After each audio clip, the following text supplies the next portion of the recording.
So you finally made a name for yourself. Congratulations. But how do you get your name out to the world? Turn to WorldStar PR. The caring, honest, and invested team at WorldStar PR will give you maximum exposure through podcasts, TV, radio, amazing press releases, and red carpet events. They'll ensure that you are worldwide. Jimmy Starr, entertainment guru, and Eileen Shapiro, rockstar journalist, will give you the world. So come join the likes of legendary actor Ron Russell, iconic musicians Scott Page and Fred Schneider, world-class designer Sue Wong, TV personality Mickey Burns, and so many more. Check them out on Facebook or on their website, jimmystarsworld.com/worldstarpr. WorldStar PR, where the world revolves around you. It's the show with a flow that lets you know about the guest. Oh, it's time for the show with Leo Effects. Leo affects you. Leo affects the guest too. It's time for Leo Effects.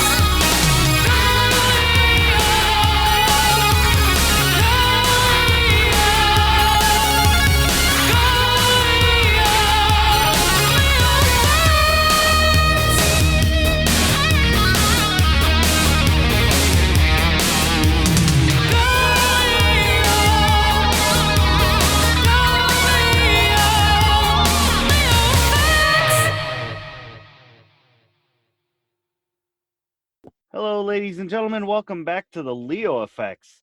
Today, I'm joined by a special guest. I can't remember the last time I had somebody of his particular genre on this show. In fact, I'm hard pressed to even remember if I've had anybody of this genre. So that'll be interesting. Uh, but let's talk about the name a little bit as I introduce my guest for this evening. We've got Sage Suede. Is it? Yeah, I go by Sage Suede for my music. Nice, nice. And where does that come from? So a sage is like a spiritual leader. It's also a name that can be, unisex, and it's also like a plant that's really spiritual and in a lot of like different spiritual cultures and stuff. Hmm. And then suede like is fashion, and it's like a color I see when I meditate is like that like sage green, and it's like a lot of different things. Overall, the name, it's kind of like that feeling of suede, the material. It's like rough, but it's soft. That's kind of a quality that I go for in my music, because sometimes it'll be like a little bit aggressive and or like a little bit, softer. Right. So it's kind of like a descriptor too. Cool. Well, I mean, all encompassing. That's a great way to do it, honestly. Hmm. You really set the tone with a name. It's kind of like when you're talking about audio quality, audio podcast, music, things like that, a name is kind of the first introduction that people get of you. It's your first impression. Hmm. That's cool. That's cool. I like the thought that you put into that. Thank you. Now, you kind of touched on it a little bit about what you do with your music and stuff. And the nearest that I can think to try and describe what I've heard is like a rap sound. Is that fair to say, or do you have a different description that you would give it? So it is really poetic and rhythmic. So in some ways it's like a rap. I do sing a little bit too. I used to do like musical theater and stuff too, so I could get like free singing lessons. But I wasn't that into like a musical style of singing, you know? Hmm. So I kind of go for more like a alt rock kind of like vocal vibe, but then I do a lot of spoken word, like kind of rap flows too. That's cool. That's cool. And has music always been something that you've wanted to pursue, like since you were a kid, or is this something that's just come about recently? I've always been a musician, I guess. Like I always played different instruments, and then I started producing stuff when I was in like middle school. So, like back then I didn't really know how to put a song together and stuff, but I've gotten a lot better at it over time, and it's been like 20 years or something that I've been a musician, but like producer less than that. I'm happy with what I'm putting out now. Well, you should be. It's good stuff. I mean, from what I've heard on YouTube and the videos that I've seen and everything, like you sound like you're onto something here. Thanks. Yeah, I actually direct a lot of the videos too, and I like hire the crew and stuff like that. It's a Nice. lot of fun. Yeah, I mean, it looks like you're having fun, and that's what's important, right? Hmm. Now, do you write all of that you say it's poetic and things like that? Do you write all the lyrics yourself, or do you have like a team or Oh, I write all the lyrics. I write them in like the notes on my phone, and oh wow. I usually when I do the first demo take, I'll just do it in my voice memos and then just like email that to myself. But when I do the actual vocal takes, I use a microphone. Oh, that's cool. I mean, you gotta start somewhere. Yeah, I mean, it works really well. To set it as a demo, it's usually like when I'm still thinking about some of the words or editing the way I sing things. So I usually do a lot of different vocal takes until I finally decide on the style of the vocal delivery that I'm doing on my tracks. Cool. And are you like signed with a label or anything, or are you just still kind of freelancing it? So I'm independent. I might be working with a company soon. They were going to send me a contract tomorrow, so I'm going to see Oh, about that. But it's not a label. It would just be like brand endorsement, basically. I've done a lot of modeling too, so it would be like a brand endorsement deal, which I honestly think would probably be better than a label deal because label deals, they like strap you with a lot of debt and stuff, like all the different fees and all the people involved who like I'm doing everything myself anyway right now, so hmm. it'd be nice. It'd be nice maybe to have a label at some point for like touring help or something. But I'm doing all the school stuff right now anyway. Oh, there you go. Well, how do you find time for everything? I mean, you got, your school, you're working on contracts, you're writing your own music, you're making your own music. Like, how do you find time for it all? Um, the music it just takes a while. So the album, I think that was like a year and a half in the Oh, making, or like a year or so. Um, I usually like have different parts of the song come together over time. So like lyrics is usually one of the first things I write, but like, making the beats and everything. Sometimes I'll do that first, but it depends on my approach with the track.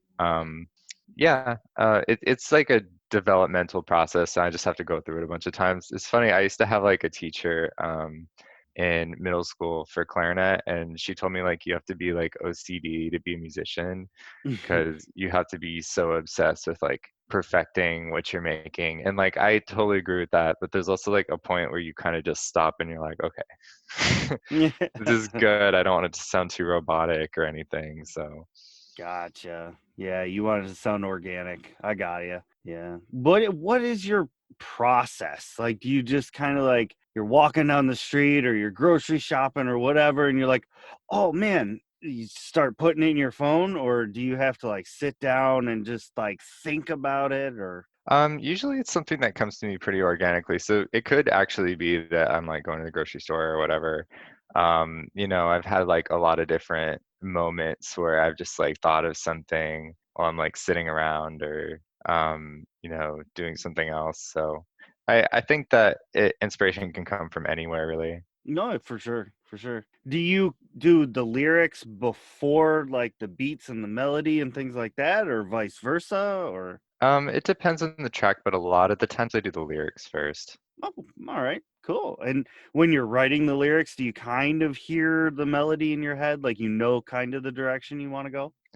Sometimes I'll set the beat first, so I'll have like the bass of the track, and then that'll help like the vocals. But when I do the lyrics first, I usually will do the beats, and then the melody kind of changes a bit. So it depends because I'll either be adapting more to the beats. Well, I definitely adapt more to the beats as I keep recording, because I do so many takes. Well, every one of them can't be perfect. Well, you just kind of touched on the next, kind of thing I want to transition into here is you just got out of an album and you were talking about doing the bass and then the melody and things like that. And your album is called Thick Juicy Bass. Wow, now that's a provocative title. Was Yeah. was that? I mean, obviously it was intentional, but like, what's your goal with having your album named that? So it's like a vibe. So bass when it's like, really heavy, it's like dancing music and it makes people like twerk and have a good time and bug out and all that. So thick juicy bass is like a way to say that and like a sizzler so that it like rolls off the tongue. And it's also a little bit for my fan base because a lot of them are attracted to me too. So it's kind of like a way to appease them at the same time. I'm guessing that's where the album art comes from, with you posing with the skateboard. Yeah, originally that wasn't planned for the album cover, but I had that picture and I was like, I actually like this picture a lot because the skateboard's in it. That's So I cool. thought it was good. That's cool. And where can people find your new album? Like, is it out in stores yet, or is it kind of like exclusive to your website, YouTube? Yeah, it's in all the main streaming platforms and all the main stores like Spotify, SoundCloud, iTunes, Deezer, Tidal, all the main ones. Right on. What inspired you to put together an entire album as opposed to just doing singular EPs? I just like have a lot of ideas for music and I write a lot of tracks and it like started so I made the EP Electro Poppy right before that. And then Electro Poppy, like I could have probably waited to do an album, but it felt more like I wanted it to be its own release. Mm. And Big Juicy Bass, I like started writing it, and then as I went, I just had more ideas and I just made more songs. And then, like when I was first thinking about releasing it as an album, it was only like 9 tracks, and then it became 11. And I felt like it rounded out really well, and it has this cool vibe that like transcends, hemispheres. Right. Yeah, for sure. Do you have like more albums in your mind that you want to put out soon, or was this just like, okay, we're gonna try it, we're gonna see what happens? Well, there was also an EP collab that I made with Dasmine DeLeon. She's a keyboard player in LA, and that one's been really cool too. We were thinking about maybe doing some more videos for it also. Cool. The videos that I did for Thick Juicy Bass were like 3D music videos, because it was easier to record with the whole, social isolation scenario. Hmm. But working with her, I was able to also do, like a distant video style because she's pretty far anyway, so it would have been hard for us to meet up for the video. So she like sent me her clips, and then I worked with my friend again, who's a belly dancer and like she also does some hip hop and stuff in Austin. So we like all worked together on like the last video we did. So Cool. And speaking of belly dancer, was she the one that taught you how to dance in your videos there? I actually just improvise most of the time. I do like to wear like a crop top too, especially when I perform with her because I think it's fun and I like that we're both out there shaking it. Right. It's definitely a testament to like your kind of carefreeness. You're just there to have a good time. Yeah, it's all about the vibes and enjoying yourself. So. Absolutely. And are you going to stick with the same kind of genre, or if somebody came to you with a contract that said, okay, look, we're going to pay for everything, we're going to get you hooked up, but you need to change this, this, and this? Well, at the moment, I wouldn't really need that because the contract that I'm probably gonna get tomorrow would pay me like a base of 1,000 a month, and like I could still have other jobs and stuff and support myself and independently Hmm. while I'm growing. So I don't think I'll need something like that, but I'd consider it depending on their vision and the amount of artistic control that I can maintain. Okay. So you wouldn't sell out then, as they say.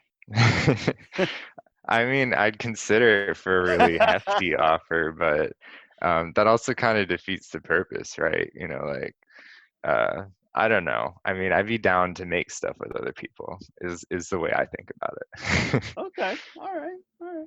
What kind of inspiration do you draw from when you're writing the lyric? I have a lot of different inspiration. A lot of the times it's like life stories and stuff. So things that have happened in my life and like even thick juicy bass being a little bit provocative, that can be kind of like my personality and the way my life is sometimes. And so I in one way it's like me trying to express myself and show a little bit more about who I am. And when I write songs in other languages, it's kind of like that too, because I still have like my accent, and I feel like that gives songs a little bit different of a connotation when I'm delivering them too. It can make them like more humorous and stuff in other languages. Yeah, So I don't know. I just think that's kind of cool. absolutely. Is there any artist out there that you would really like to do a collaboration with sometime? There's a lot of different artists that I like. I really like Carol G. I'd like to work with her. I like Kali Uchis. She's really cool. I kind of want to produce something for Christina Aguilera because the people that she brought in for Bionic, like a bunch of them are like artists that I like too. So I feel like if I produce something for her, she'd probably really like it. Yeah, yeah. That'd be kind of cool, actually. Yeah. Get you out there dancing with Shakira or something. Oh yeah, that would be awesome. I love Shakira. That's cool, man. That's cool. So with Thick Juicy Bass just coming out, when should people be expecting to hear more stuff coming from you? Like even if it's just another single. Well, I have a lot of stuff going on. I've been doing a lot of modeling too, and then the music videos for Thick Juicy Bass, they just got in an art gallery in Austin, so I did Oh, like an artist talk for that exhibition. So there's a lot of cool stuff that I'm working on too. And the music, I'm thinking I'll probably want to work on new stuff for next year. I haven't like picked a date or anything yet, but okay. yeah. I can buy that. Now, you brought it up a couple times, so I kind of want to touch on it a little bit. Is you've brought up the modeling thing? Like, what kind of modeling we talking? Like, are you a hand model or like, runway, underwear, socks? Like, what kind of model we talking here? I've done a lot of different kinds of stuff. I did runway in the past. Usually that's like a lot younger, so they have a pretty like low cap on that. Oh, okay. But it was a lot of fun, and I modeled for like Ministry of Supply in Cambridge. They're like formed by materials engineers, so it's like really design clothing. Hmm. And they made like a raincoat from NASA spacesuit material that repels water in like a torrential downpour. The kind of stuff like if you ever see the water in the videos and it just beads up on the material because it's so Yeah. like woven. So I modeled that, and I also modeled Club Monaco. And I did a bunch of independent photo shoots, like one for One Gig Co., which is a skateboard brand in Boston. They have like a underground bodega. They're really cool. And my friend like is a photographer, so I organized that too. Oh, wow. Um, and I've been doing some in Austin too. Recently, I did one for Package Menswear, so they do like underwear and kink and stuff. I didn't get like too kinky or anything. But I did like underwear photo shoot because that's fun, and Man, I like the range that it gives my portfolio. And I also just did a fitness shoot too. you are just all over the place, I tell you. Yeah, it's another like hobby of mine because music is something that, I'm really passionate about. And I got into modeling because I thought it would be a good like related field. Hmm. And over time it's like it's I've gotten better at it. And I mean, it's just fun to do sometimes. Yeah, yeah. Do you get to keep, like, do they give you any clothes to keep, or is it just like, okay, here's your check, see ya? I actually got these jeans that I'm wearing from the Package Menswear photo shoot. So Right on. that That's was cool. fun. And you talk about how you're doing modeling as a hobby and music is your passion. Like, do you have any other hobbies out there that you do? I also really enjoy learning other languages. So that's just something I kind of do, my free time. So I'm Mm-hmm. not like 100% fluent in every language that I speak, you know, but I'm like fluent in some of them and still studying others. But that's part of like why my thoughts aren't always like on English when I write a song. And then sometimes I write a song in another language, and it might not totally make sense, but it's also like, got cool vibes and stuff. So. I mean, I guess it doesn't really have to make sense as long as it sounds good. Yeah, I want it to be poetic, so if people don't totally understand it, that's definitely intentional. I like it. Man, so you're all over. You got all kinds of stuff going on. I can't even wrap my mind around it. I wouldn't even begin to know where to find time for all that stuff. But you had brought up that you do things in other languages in your poetry and your writing and things like that. Like, what other languages do you? I mean, you said you weren't necessarily fluent, but what other languages do you speak? So I'm pretty fluent in Portuguese and German and like intermediate in Spanish. Hmm. I speak like beginner French and beginner Russian. Yeah, I just like study different ones, so Wow, it's fun. dang, a regular polyglot. Yeah, it's something that like I've just done a long time. Like I did German in high school and then I actually signed up for French, but they put me in German anyway because it was full. Um, and then I took Portuguese in college. And I also did like Russian.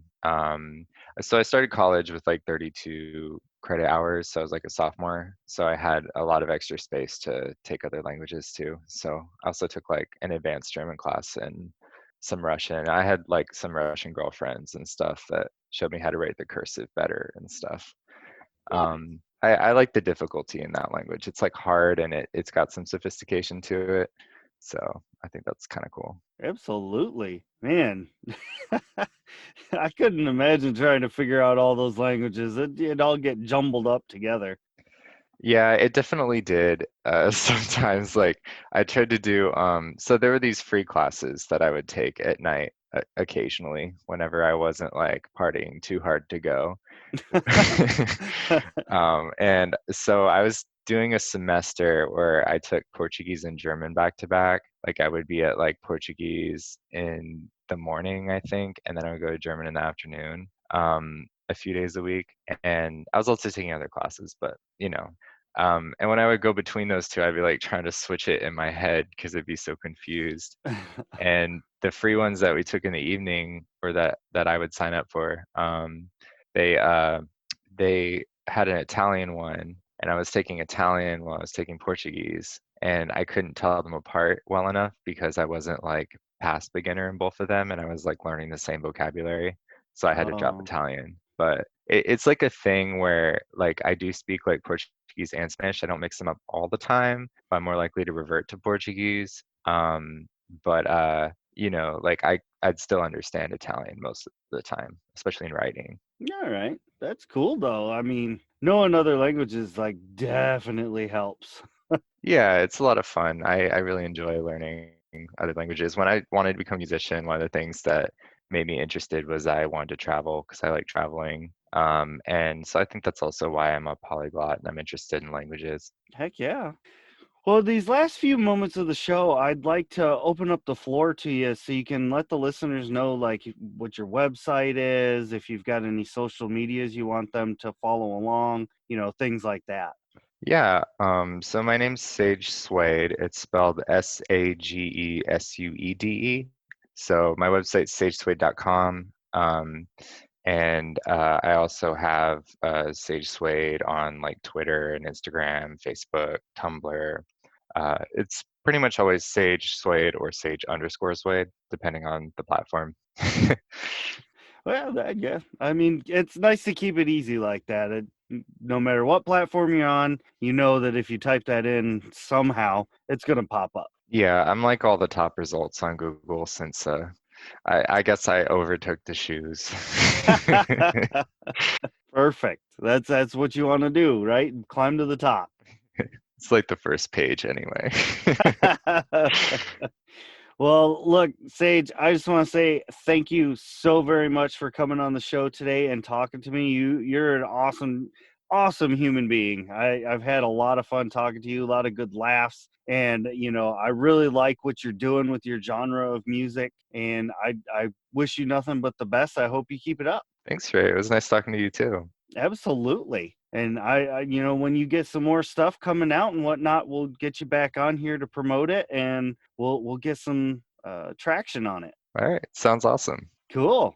And thank you to all the listeners who tuned in. As always, I appreciate your faces. Thank you all very, very much, because without you, this show would not exist. So thank you, and we'll see you all next time. Oh, now that was an awesome interview. Thanks so much for listening. You all are so great.